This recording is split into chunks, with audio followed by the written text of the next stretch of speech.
Gentlemen, what's What's up? up? Welcome back. Another episode of Leisure Fan Gab, affectionately known as Mack Flash LFG. We're going to be LFGing about the final episode, episode 7, season finale of the book of Boba Fett. I'm joined by AB. Matt, What's up? how's how's everybody? Um, Fine. Yeah. Well, this episode's rating on I think Rotten Tomatoes is 50%.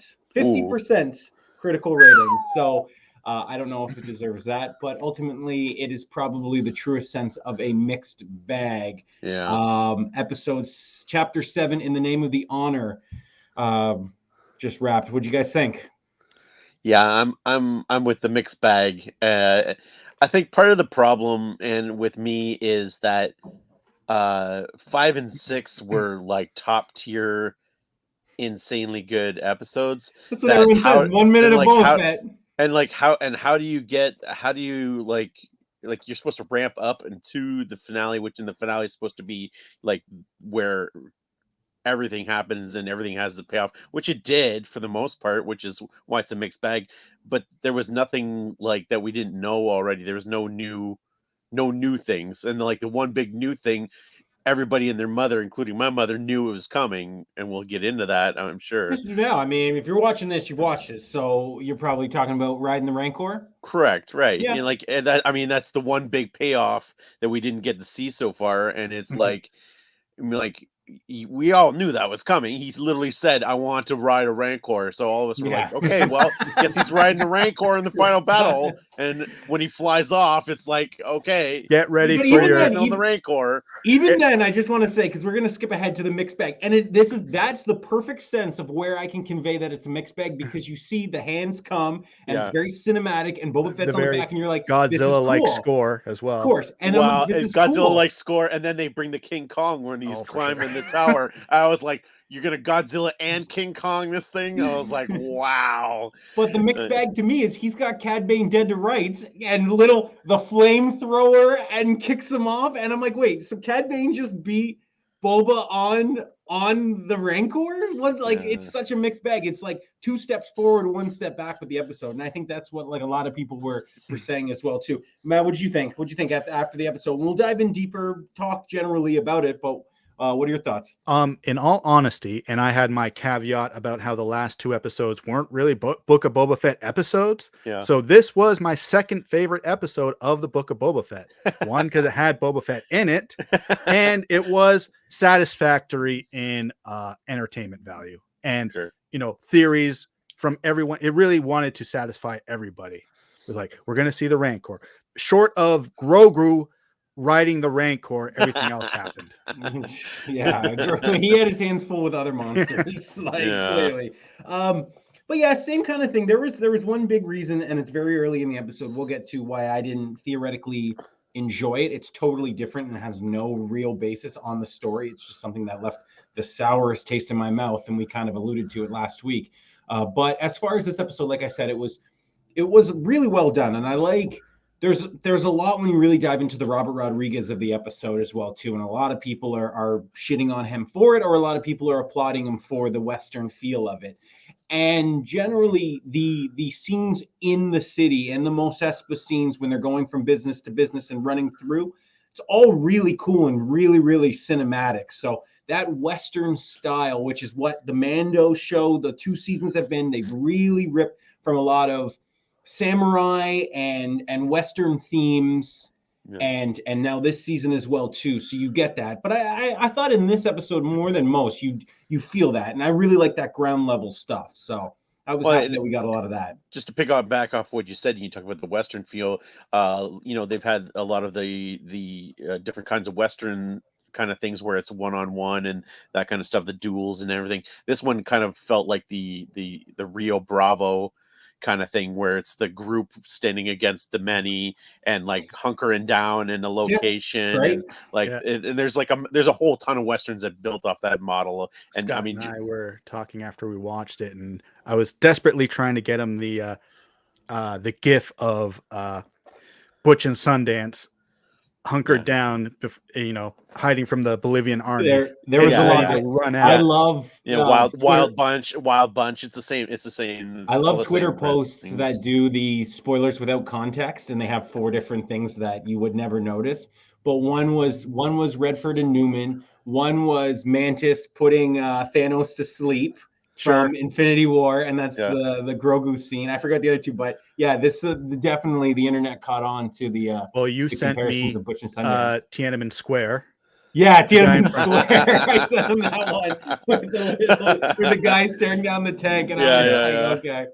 Okay, cool. Well, I think the general sense as we dive into the episode, which we are right now, I think the general sense is that it's a mixed bag. It's a mixed bag for everybody, but I think we enjoyed it. It's an enjoyable mixed bag. Sure. It was. If anything, it was. It was never. For a finale, it's never boring. There's never a boring moment in it. It's just I just want my expectations were already too high from the last 2 episodes. Yeah. So episode begins, and help me out because I went back through the episode just now before we came on here, and it's a little bit tough to kind of go beat by beat. Generally, the first start is 2 different sets of camps. It's the Mando, it's the Din Djarin, Fennec, and Boba Fett are kind of talking together. They're talking with Boba Fett's crew as well too, kind of hunkering down. This is the calm before the storm. They know that the battle is coming, and the Pike Syndicate's going to come here, and they're kind of just drawing their battle plans, if anything. And on the flip side of that, it's Cad Bane is going and discussing with the other guys because he knows that they're going to make their move on Boba Fett as well too. And then that's when the credits come up. So that's just a general kind of chess match set piece. And even leading into this, you get the first showdown between Cad Bane and Boba Fett, which is great, which is really exciting. I mean, I'm with you guys as well too. Just love seeing Cad Bane. I think he looks incredible. And even when he's on the Red Eyes, I'm like, I just want to see him on the screen as much as I can. Well, and they allude to their history together, right? We didn't really get that until now within the context of the show, but we get their history together. That he says the line is something about "This is your last lesson. Look out for yourself." That's I'm not a kid anymore, and blah blah blah. That leads to him taking him in as a kid and kind of training him along. So as the episode really ramps up, I think this is where most of the fans, most of the internet is really excited. This is where we merge Mando with the Book of Boba Fett, and as we've been kind of teetering, you bring Grogu back. Which I was in the X-wing flown by R2. I was like, okay, everyone's after in the series Mando, everyone's after this kid. And searching for this kid, Luke just sends on autopilot with R2 in the lone X-wing. Just I'm just gonna fly him over there. I don't need to come or anything. I'm just gonna hang out and let R2 bring him over. I didn't just post it, but I was wondering if you guys saw the meme of, I forget if it's Boba Fett or Mando confronting Luke and saying, this is all your fault. You and your friends killed Jabba the Hutt, which created this power vacuum on your home planet. Come help us. Yeah. Luke couldn't even be bothered. He's over there building stone huts and shit. I was like, oh, come on. You could at least drop him off and wave bye to him. No, you just send him with R2. So this was the one that really dampened me. If I had said the episode was 2 steps forward, 1 step back, this to me got off on a horrible start. This was 50 steps back. And you guys know my love for Luke Skywalker. I talked about it last week. So that's it. So after all season 2, Luke and Grogu in the incredible scene, and Grogu's sensitive with the Force, he had him for a month, if that. And then he gave him the choice, which we already know. And I went into it last week, where Luke, whose power in the original trilogy was his partnerships and his love and his father and bringing his father back, is now Mr. Anti-companionship, anti-attachment. You can choose the shirt or you can choose the saber. And then he just rolls up and he's like, I got the shirt on, Dad. And so you're just I'm just the whole episode, I'm just so wait a minute. What is this saying about Luke? And I know this is not the book of Luke Skywalker. Yeah. I just think as a Luke Skywalker is my favorite character in any medium, in anything ever. This is so insane to that character that he would just be you can choose. Do you want to go back to Mando or do you want to do your training with me? I want to go to Mando. get the F out of my school. Get on that X-Wing right now. I'm not even going. I'm not going to take you there. R2, you take this little son of a bitch you take over. him there, you spit him out. You get back here.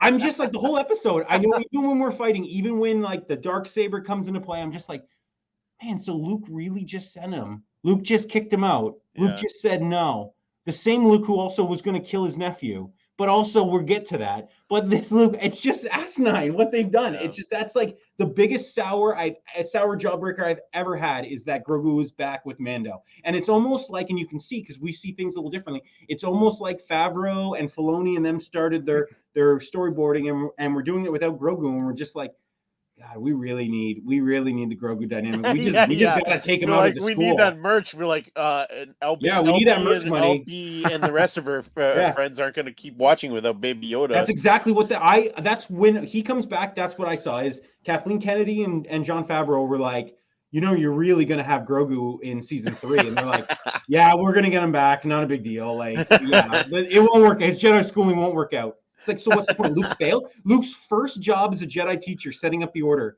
his first student walked away. Yeah. What's that say? How that undercuts Luke Skywalker. Well, and to the point, he sucks as a teacher and no shit. Failed. I mean, and his nephew turns on him. It's just like, holy shit! Does Star Wars even like Luke Skywalker? And as far as we know, his first 2 students leave, Grogu and Leia. That's right. Yeah, I guess because Leia, is pregnant around this time, right? Let's say so. God damn, that's just seeing Grogu. Everyone's like, Grogu's back. I'm just like, Grogu's back. What is that? So that already got me off on a sour taste. That's the only thing I want to say. If I ranted well enough, it's just I think Grogu coming back and then partnering up undercuts and undermines everything that Luke was setting up and Luke wanted to do, and it undercuts season 2. Well, and on top of that, I'm going to kind of jump ahead here just because while we're on the whole Grogu thing, Grogu and Mando get reunited, and it to me it was kind of a letdown reunion on the troll or what's it called, the rickshaw. On the rickshaw thing going, and it's kind of like, what? Oh, Grogu's here. And then he jumps in his arms. Oh, I got you got the shirt. We're like, oh no, and it was like all rushed. I was like, oh, this is like. See, for me though, that was the very much I'm not crying, you're crying moment. I watched it twice and well done both times. I thought it could have been a way better. I thought it could have been a way better scene. I kind of thought even in that, I thought would have been better is if one of the big droid creatures, the one had Mando dead to rights. And Baby Yoda Grogu stepped up in front of him. You did the Tiananmen Square there, and that's when he saw him. Yeah, and then that's when he like waved. Yeah, and then he like wave over reveal. It was like I was like that would have been way better if you did it then and not on the rickshaw. I agree. Well, and it was kind of like half comedy, and I know that you hate the whole thing with Amy Sedaris' character. They're going, and it was like the little droid in the front, like, can you go faster? Oh. And you're right, that whole thing. Like that whole thing was just like it kind of fell flat on me. And a lot of screen time for the Twi'lek, for Amy Sedaris, and for the 4 kids, for the mods. A lot of screen time for all of them. At first, okay, we'll jump back again to that.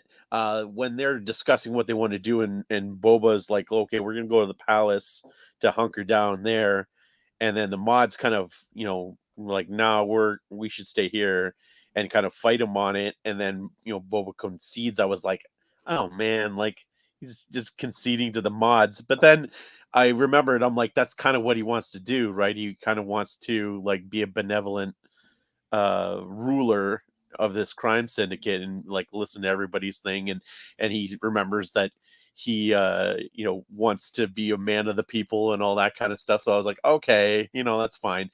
But then he's like, they're literally like, okay, we got to save the city. They're going to destroy the city, and literally what happens?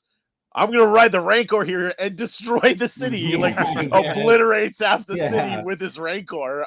That's a trope that happens all the time. That was one of my problems with Batman Begins. Sure. It's like this guy's trying to save the city, and he drives the tumbler right through it, wrecking so much. Yeah. As soon as the Rancor came in and started busting stuff up, I was like, so you're gonna like friggin' kaiju the city and like he can build it back in his image. I guess. Okay, That so was as pretty the funny. episode goes on, Cad Bane and Boba get their first face to face. Fennec, he's trying to egg him on. There's some good stuff there with the dialogue. Yeah. Fennec, it's in very classic Western sense. Fennec says, you'll fight on your terms, like because he's clenching the gun. He's gonna do the old Danny DeVito from It's Always Sunny. Then I started blasting, but then Fennec says, you'll fight him on your terms. We'll fight him later. Could you realize we're at the 11-minute mark of the 61-minute episode? That okay, we're not going to do this yet. We're going to put it on simmer, and we're going to get to that. It's revealed that the Pikes killed the Tusken Raiders, not I wanted to get to that in a second when Boba Fett's like, I only negotiate with the head of the syndicate, and then Cad Bane's like, oh, you mean the one that killed your family? Yeah. Thanks, Cad Bane, for that little bit of dialogue. I appreciate that exposition. Thank you for saying that, because we, the audience, needed to know. And that was kind of another one of my beefs was, we get a throwback later on to that with him, how he defeats Cad Bane or whatever. But there was like the whole thing with the Tusken Raiders was just to add a little salt in his wounds to for the final fight. I mean, we've talked about in previous episodes, one or two of the Tusken Raiders couldn't live to come back and help him out. We were wanting that. Just one. Have the chieftain's wife. Just one couldn't live and come back and come flying off the rooftop going. Well, we'll talk about that. I don't know if I want to say this right now. I have something I want to piggyback on that, but I'll save that thought for later because that will dive into something else. But you're absolutely right. So this is the point. Essentially, after this is what sets up the rest of the episode. So I'm gonna have some trouble kind of condensing this. We'll go as best we can, but this right after their little starts the city fight, and it goes on for the next 40 minutes in various set pieces and things like that. Mm-hmm. Beginning with the Gamorrean guards are attacked here, and they're attacked by people of the Pike Syndicate, but the ones who told Boba Fett they wouldn't turn. Which we all saw that coming a mile away. We're like, oh yeah, we won't turn on you, and then it's pro wrestling, man. And of course. So the guards go out kind of softly. They get kind of pushed off the cliff. I'm sure with a very much. You don't even have a name tag. Kind of got red shirted. Yeah, very red shirted. So this kind of sets up, and then after this, Chrysanthemum takes the city. He's fighting. The mods are fighting. I'm kind of going through it as well too. This is also setting up for the Twi'lek to negotiate. Twi'lek says he's going to have Boba Fett to negotiate with him, and Boba Fett's like, okay, I'm going to write my credits, what I'm willing to pay for you to back off. That was the scene that was the Butch and Sundance scene where they were very much like, all right, let's do it. And then the Major Domo comes up and says, I have a suggestion, kind of ruining the intensity. But at the same time, I was like, okay, our buddies aren't going to die here. Send him out. Sure. I saw it from the very beginning. Yeah. Send him out. Let him get shot and we'll regroup from behind. And just that whole conversation they have before that too kind of lends to what the title of the episode and for the honor and all that stuff. And they have this kind of brotherhood now of Boba and Mando. And they have that conversation is really great where the two of them, and he's like, Boba's like, you can leave, you don't owe me anything, and he's like, no, I'm here to the death, and he, this is the way. Yeah, this is the way. This is the way, and it is, man. I got goosebumps. I got goosebumps during that whole convo because I was like, the great line where Boba's like, "You really believe that bantha fodder, don't you?" Yeah. And Jane is like, "I do." Yeah. Boba's like, when they use, I want to go back and watch and write down all the adjectives that they use to describe shit and poop and things like that, and the random words. Yeah, no doubt. But bantha fodder comes from the beginning. Yeah. That's wonderful. But there's some Star other Wars, ones that Dingeron's been saying the last two episodes for cusses. Yeah. So actually, this is great. This goes back to, you want to talk about another callback to a little bit of the Godfather 2 scene when Michael Corleone's like, pay nothing. And that's what Boba Fett's message he wrote down is he's not going to, telling everyone to leave or there will be a fight. He's not going to pay them. And then again, it sets up Boba's entry into the fight because he comes jetpacking out, has a jetpack, hasn't used it since. Right? Is this theoretically the last time we've seen Boba Fett on jetpack was Return of the Jedi? No, he jetpacks in during the Mod's first episode. They have this guy with cornered, Stephen Root? and he drops down. Okay. Yeah, because he has it. Because earlier people during that episode, people were like, "Why didn't you jetpack out of the Shield guys?" When the Shield guys are attacking, he could have just jetpacked it straight up out of those. But anyway, yeah. But that was great. The two of them on jetpacking out, shooting up from the top, dropping down the 360 shot that I knew was going to come. This is really good stuff. Yep. Yeah, that's definitely some of the best stuff right here.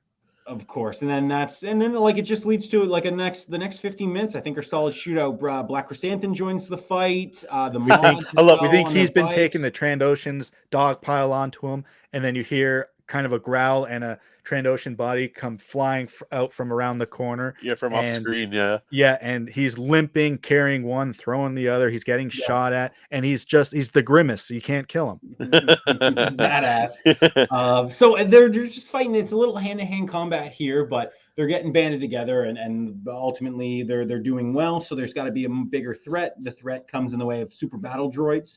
There's two. Those were terrific. When they showed up, it was cool. And then the force field came. I was like, yeah. Yes. Prequel reference. What are they called again? The Scorpio? Scorpionex? Scorpionox. Yeah, something like that. Yeah, Scorpionex. Yeah. Yeah, they were pretty sweet.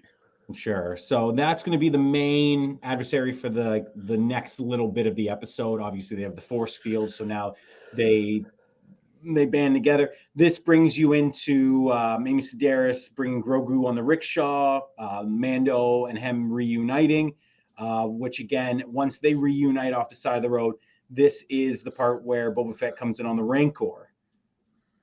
So again, just before we get to the Rancor part, I was super bummed out that the force field, the Darksaber didn't do anything to the force field. He kind of hits at it with the Darksaber, and I was like, and it just kind of bounces off. I was like, I kind of expected that. There's one episode in the Clone Wars where they kind of teach you how to defeat a force field. You got to come up from behind it, roll a grenade slowly enough that can penetrate, and it blows up. So hitting it quickly and hard is not going to work, even for a lightsaber. Fair. We forgot to mention that the members of the citizens of Freedom Town arrived prior to the droids, and we are meant to believe that the Marshal didn't make it. That's right. He's nowhere to be seen. When they said that, I was like, what? He's dead? Well, when they said that, I said, Bantha fodder. You guys actually, so let's talk about it now. So the Marshal being Timothy Olyphant. Yeah. You thought Timothy Olyphant was going to join the fight? No. I thought he was going to join the fight. When he didn't, I just assumed, okay, he's not dead. He is going to come back. I thought he was 100% dead. No, he got shot in the shoulder. He was. I thought he was going to be dead because, I don't know. We talk about undercutting Cad Bane. Why would Cad Bane let him live? Obviously, you guys all saw there is an end credit scene. You guys saw the end credit scene? Yeah. Oh yeah. Okay, so he's in the back to tank. Maybe we'll talk about that because I didn't think of Olyphant at all. And he's got Thundercat working on him, so we'll come back Cybo Cobb. So I had a big gripe with that because I at that point I don't need more Cobb Vanth. I am fine. If Cobb Vanth died there, and then we've talked, Timothy Olyphant is going to do more Justified. I was just going to say, he's not hurting. Is this going to be part of Justified? Space Justified? It already is. So we've cut way ahead. So this is the end credit scene. So this was something that I saw that I kind of groaned to and just went, oh, okay. So I didn't think of the Cobb Vanth at all in the episode. When the people of Freetown came, I'm like, okay, cool. Literally didn't think of the Marshal. There's one line where they're like, the Marshal's not coming, I think they say, or something like that. Well, he said he gunned him down. Yeah. In cold blood. So I was like, great, that's good enough for me. We don't need him. Like, it's fine. And then at the end, this kind of bugged me because he's in the back to tank. Oh, it's in use. And it's Cobb Vanth. And I'm just like, okay, so basically, like, death in Star Wars, is like the J.J. Abrams Star Trek universe where the Tribble blood just saves everyone. Like, back to tanks just save everyone now. You can bring Cobb Vanth from God knows how far he was, towns over or whatever, shot by a blaster by an assassin who, for some reason, let him live. I don't know why. shot him in the shoulder. Cad Bane's an expert assassin, like a hitman, but he let Cobb Vanth live. I'm like, I just didn't need more help, man. I had a feeling that he didn't. I just got the feeling that he didn't want to kill Cobb Vanth in that duel. He can't, because he kind of Really? kept giving the ultimatum, like, step down and let the syndicate do its thing. And it kind of sounds like he knew who he was, right? Like he'd heard about who he was and knew who he was. So I had the feeling like he was like, he wasn't gonna shoot to kill. He was just kind of sending a message. I'm sure maybe he won't show back up anytime soon for a Star Wars show, but I mean it could be easily shot around his own schedule. But it was probably just an excuse comic for book spinoffs. Exactly. There you go. Comic book or a novel. And it kicks off with him, opening the Bacta tank, and I'm ready to get back at it. But but we didn't need to see that in a show. That could have been the first panel of a comic, and everyone in the Star Wars fandom is like, "Yay, he didn't die." Yeah. So then going back into the episode, like we talked about, you get the Mando reunion with Grogu, which again, it's nice, it's great, but like ultimately, like I said, I cannot stress enough, I am sour to see that. I think ultimately, we've talked about it. Grogu and Baby Yoda is probably one of the greatest things Star Wars has done, merchandise-wise, fan-wise. Sometimes I lie in bed at night and go, is Grogu more recognizable than Darth Vader? It's ultimately like, it is superseding. It is literally the only thing Star Wars really has. They don't have movies. They're not in the movie business anymore. They're in the Grogu business, and then the spin-offs of Grogu. And he's just like the Nick Fury of them all. But again, I cannot stress seeing him there. I'm like, okay, so the Luke question, the Luke elephant in the room. Okay, that's fine. Then the second thing is this really the best way for the Mandalorian show to go forward, is to just go back to I was so excited about splitting them up last year when we watched. I was like, great, now Mando's going to go do jobs, go do stuff like that, and that's going to be the best thing to move the show forward. And then it ends with them flying off, and you're just like, oh, okay, they're just now Rocket and Groot. They're just bounty hunters for hire. Well, that's what it's literally, they're literally lone wolf and cubbing it to the extreme now, where in Lone Wolf and Cub, Ugami and Daigoro helps him in hunting down and killing people. And that's it. And now he has powers. Daigoro has little contraptions that he uses to help his dad kill people. And I think it's going to be the same kind of deal. Of course, you're absolutely right. And now Grogu, there's like that little throwaway line. He's remembering more than me training him. So, okay, cool. Thanks, Jon Favreau. Now we know that that's just how it explains that Grogu will ultimately be an expert, because he doesn't need to be trained. He just knew this already because he was at the temple. So now when Grogu's doing backflips and putting creatures to sleep and moving Mando off of a cliff onto safety, they're just Lone Wolf and Cub bounty hunters. So again, as you see them reunite, I'm just like, is this the best thing forward for the franchise? Sure, we're gonna love it. It's great, but like I said, I thought when they left and then bringing them back together at the end of the season of season 3 Mando, I thought would have been a better arc for both characters. But he could only spend a weekend at Uncle Luke's cabin.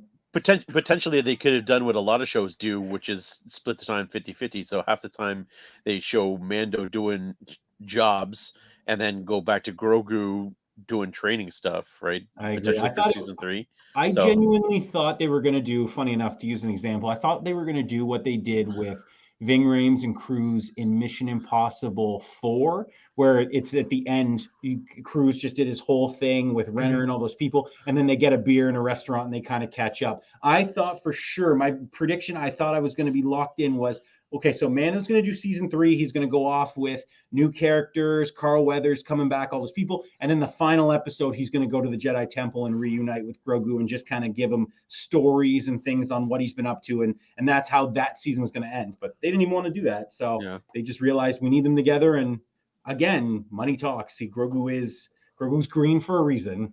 Yeah, I mean, they literally could have killed 2 birds with one stone, in that you have your Mando show and you have your Luke show, because everyone's now scrambling like, we want a Luke show, we want a Luke show. They literally have that tweets. Show could be you literally could have that show being the Luke and Grogu show, and the other half being the Mando show. So there was rumors of that, like you said, bring them back together. There's another rumor I saw too. You talked about some other stuff. I saw a tweet this week that they were looking at a show on Luke building up the new Jedi Temple. And I guess if that's that show or if it's an animated show, I mean, depending on, I don't know how much trouble it is to do the de-aging, but and like there you go, like have that show where it's not just him and Grogu, it's him, Grogu, and like the steady stream of students coming in, and the hijinks of like a Jedi Academy. Yeah, no kidding. Like, and then you have that split time of Mando and Jedi Academy show. I'm like, I'd watch that all day, every day. Let's go. But okay, so back to this. Let's where else we? The riding the Rancor looks great. This stuff's awesome. It looks cool. It's exactly what we thought. It's exactly what we theoretically wanted, and it's the Rancor fighting the super battle droid, and again, fighting the Rancor, fighting the droid really put the droid over, because it was a tough fight taking that thing apart. He ripped off the arms and the legs, and it was still moving. Yeah, there was a lot. You're right. It was very Terminator, like it will not stop. Yeah, it was still fighting after ripping off a few of the limbs, because he has it up and he pulls it off, and it's still fighting from its head. Well, and the damage that the Rancor was taking, I'm like, oh no, are they gonna kill the Rancor at the end of this thing? Is it just like it took some like serious damage from both of those things, and I'm like, at the end of this, is it just gonna be like a one and done Rancor fight, and then that's all we get? But thankfully, it was not. But the whole time, every time he took a big hit and took like a slash in its stomach or whatever, I was like, like just gonna have like a one and done Rancor. I'm like, that's not right. But well, they didn't, so thankfully. Going back to that, the one thing I thought that was all great. They nailed all that. That was a really good fight. So then the Rancor and Boba Fett, this is what I was talking to at the start of the episode, comes face to face with Cad Bane. Awesome Western stuff. Cad Bane comes out from behind one of the buildings and stares down Boba Fett. This is like a little lame because you had to even up the fight, but when Boba goes to attack him with the Rancor, Cad Bane just throws a little flamethrower, shocks the Rancor, and Boba Fett falls off him, and then the Rancor just leaves, just pieces out at the moment. So then it's like, oh, okay, so Boba Fett, you had the high ground, which we know is invaluable in Star Wars. You had a Rancor, and you still got, and you have a gun in your hand, and now he has another weapon that he was hiding somewhere that he does clearly not, he could use. But he gets jacked up by Cad Bane and a flamethrower, and Cad Bane has him dead to rights. So that's the only thing I'm like, wow, you really misplayed this hand here, Boba Fett. But I figured Boba Fett was playing possum when he was on the ground. He was waiting for a close quarters fight so he could whip out the gaffy stick and use moves that Cad Bane has not seen Boba Fett use. And that's what he's like. It's a very much, I taught you everything you know. Well, you didn't teach me this. Voila, poo, and takes him down. And that's ultimately because Cad Bane gets the shot off on him. They do the fast hand in the West kind of thing. Puts Boba Fett on his back twice, and it's over top of him. Takes the mask off, looks at him, and that's ultimately that's where you're right. He gets the gaffy stick, takes the gun out of his hand, pulls his leg, and then has him right there, stabs him through the heart. So he wins this match. Do you think this is the last match? Do you think this is the end of Cad Bane? No. Also, now knowing that death is meaningless. Right, exactly. First of all, you hear the beep beep. You hear a beeping, ticking, something when we get the one last look at his body. You can hear a rhythmic beep, beep, beep. So no, this is not the end of Cad Bane. Yeah, I'm sure it's not. So unless Dave Filoni hits Twitter with "Yes, it is." We killed off our best villain too early. It's tradition. Yeah, exactly. That's funny. And in tradition, they'll bring him back with a robot heart or something. Oh yeah, or arm, or abdomen, or eyeball. Thundercat works for both sides. He just works for that cash. So he's getting paid. Yeah, Thundercat. Everybody. Thundercat will come in and fix Cad Bane up for us. So I just want to say, so let's go through the list of villains we've defeated this episode.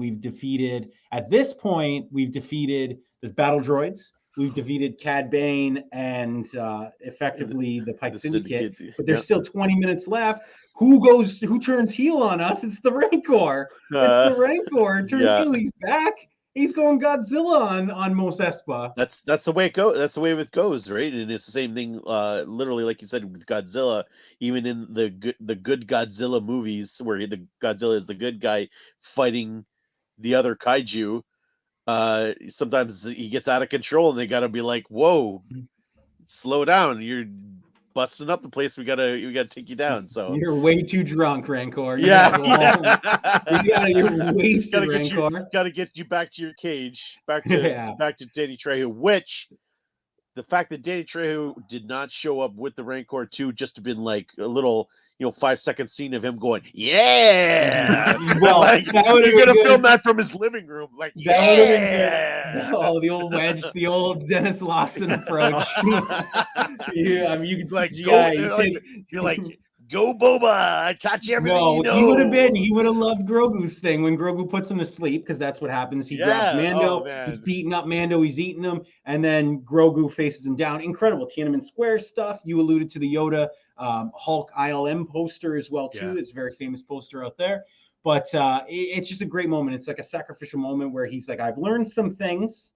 I had a day with my new uncle, and I'm cool now. And I'm going to adapt them and put them to save my dad. And ultimately what he does is he puts him to sleep, just sleep, not death, just sleep. And Crocodile Dundee style. That's what I thought of when I saw that part. And Grogu effectively saves the day from our third villain, and then takes a little nap next to him. But it's nice. It's a nice scene. Like I said, there was movie moment top. That's one of them. There you go. And Rancor sleeping next to each other. Yeah, snuggle time with the Rancor and Grogu. I can guarantee all of the Grogu fans out there, and including my mom, were probably like, "Oh, he's snuggling." That's what I mean. It's just like they get it. They know what they're doing, and they're doing great at it. But it's just like, I don't know. I'm just like, of course he's snuggling, and goddamn, he looks great doing it. It's so cute. He reminds me of my little pug, and my little pug would do the same. And God bless Grogu for it. Grogu, that's a terrible name. I'm not calling you that. That's funny. Sedaris, that was a little foul tip of a good joke. I liked her in that scene. And to what you said, earlier about the possibility of what the season 3 of Mando will be. Here's a prime example of him, what he can do, right? Brings down a full huge Rancor and puts it to sleep. Yeah, that's what I mean. It's going to be a lot of that. It's going to be, I guarantee there's going to be scenes where Mando is getting attacked and the Darksaber's just out of reach, and Grogu gives him the little to his hand and things like that, or stuff like that. Or there's going to be a scene where Mando's falling and he catches him, or he pushes him back over. Now they're a team. And they're going to do that. So then this is pretty much the end of the closure. The last little scene is the Pike Syndicate is in their little fort, and Master Assassin Fennec Shand is finishing the job, cleaning house. Yeah, just tying up loose ends. I like the mayor's way out there, just left them hanging. That was with the feet hanging, dangling. I was like, yeah. There's one little part when obviously the mayor has a translator apparatus attached to him, but when he's like huffing and puffing, that got translated into an English, and that seemed really annoying to me. That's funny. So, and this kind of ties up, this puts a little cherry on the rest of the episode. Fennec and Boba are walking through the streets. Everyone is rebuilding, but the very Kakariko Village MIDI keyboard version of the Boba Fett theme song playing. Yeah, and then as the benevolent leader, he's bowing, and they thank him for saving the day, and that's his thing. He's honorful. They know, and he is accepting fruit. And it's just a nice scene. He's joined by Black Chrysanthemum. He's joined by the mods. They're kind of, and that's just the final shot of them all standing around, and we're just like, okay, so this is the team. We have an honorable leader who will fight for the cause. I mean, you've seen it in any Western, any samurai film.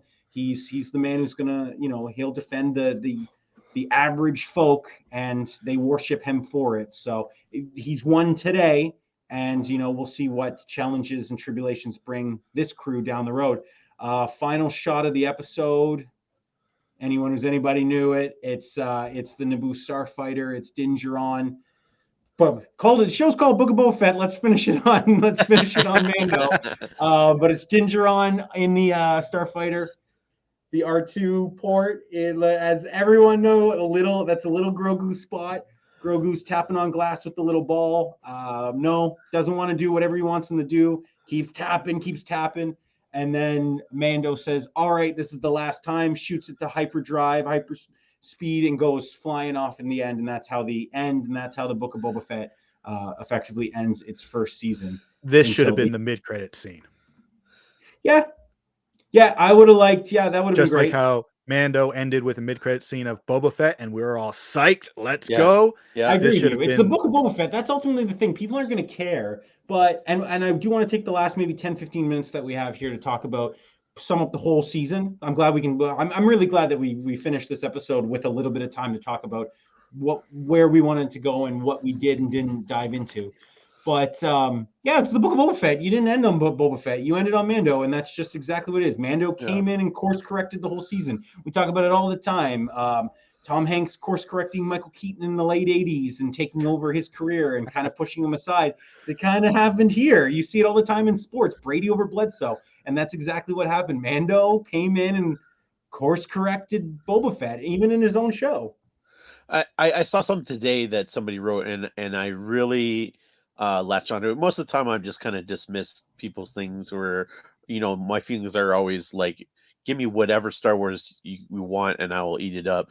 But this guy had a really great point that this whole thing, they could have cut out a bunch of like the stuff that we didn't care about, given us the meat of this series in like basically a Mandalorian holiday special in December, and give us like a 2-part like Book of Boba Fett holiday special kind within like Mando. Who does. Yeah, exactly. And show us how Boba got out of the Sarlacc pit, show us like basically how he gets back on his feet and kind of like what he's gonna do, and then have this whole thing with him and Mando within the Mandalorian show, like it's still part of what Mando's doing, right? And so you potentially have part of Mando's show, because Mando's in it, like that whole episode was Mando, and without Boba Fett at all, and then the other episode basically was Boba Fett-less too. So that basically 2 of the 7 were Mando shows, and part of Mando things anyways. And then you have 5 episodes. You could have cut those down to 2 and had basically, like I said, a 2-hour holiday almost special, like a 3-episode arc within the Mandalorian season 3. Correct. And with just like like I said, a holiday special to just have the Boba Fett meat stuff that we need to know, that we've been looking for, and that would have been fine. I mean, like I said, I'm not going to argue. Kathleen Kennedy and wherever, and Filoni and Favreau, give me everything you got. Give me it all. I don't care. I will eat it up.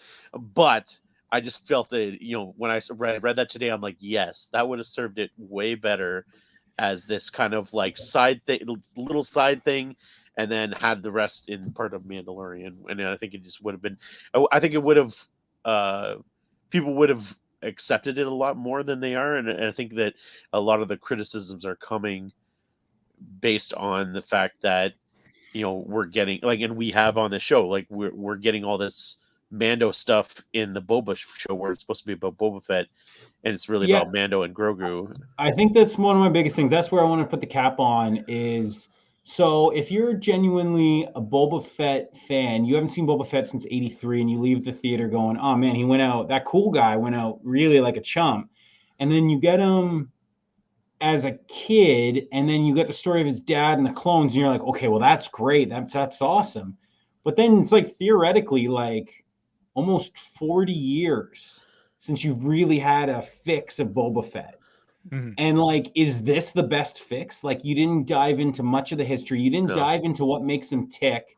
You get the one scene of the Sarlacc, which is like half-baked and again presented a million problems because you're just like, okay, he just gets out and then he thinks his armor's in there. That's so confusing. And that's the only thing is like, yeah, if you were like Boba Fett was at a point the most popular character in Star Wars, like had an approval rating of 100, and people were like, he is recognizable, he is so cool, and we really want to see his story. And it's been adapted in like Clone Wars and comics and books. The books got wiped out, and he hasn't really had much adventure aside from being the secondary character in some Vader comics, as far as I know. And maybe he's got his own line of comics, but that's not whatever. But then I was just like watching this, and it's like, yeah, you get the Tusken Raiders storyline that was 2 episodes, and then it was done. Then you get this, and then you get a little bit with the mods, and then he's not into, and then he just kind of kicks ass at the end. But the biggest scenes in the finale are Mando and Grogu. Like that fight is after Boba Fett kills Cad Bane, and then you're just, so you forgot about Cad Bane by the time you see Grogu put the creature to sleep. And then I'm just like, oh, so if you're a mega Boba Fett fan and you've waited 40 years, this is it. This is all you got. You didn't really dive into the psyche of what makes him tick. You didn't dive into the bounty hunter-ness. You didn't dive into what happened to him between really, we know because we watch Clone Wars, but the average fan doesn't or remember because, again, it's close to 15 years ago now. But like, you don't dive into a lot of his memories aside from a few shots of the ship flying away and things like that. I would have liked just conversations or anything that are getting back into it. And even with the Tusken Raiders talking about why he's doing this and wanting to be a part of a family because it's been so long since he hasn't, because his father. And you don't get any of that. I wanted anything you could do on the psyche of the character. He was just so bland, I thought. Yeah. Well, now they have something for season 2. Because I really wanted, while they were doing flashback stuff, I wanted Daniel Logan to come back. That's what I mean. Have him on in the armor for, a scene or half an episode or a flashback episode, especially if you're going to introduce Cad Bane. Well, Cad Bane is perfect. Well, potentially with that's what they could do for season 2 with the flashback stuff is they've kind of now hinted at it in their showdown of they knew each other. It sounds like he was kind of teaching him.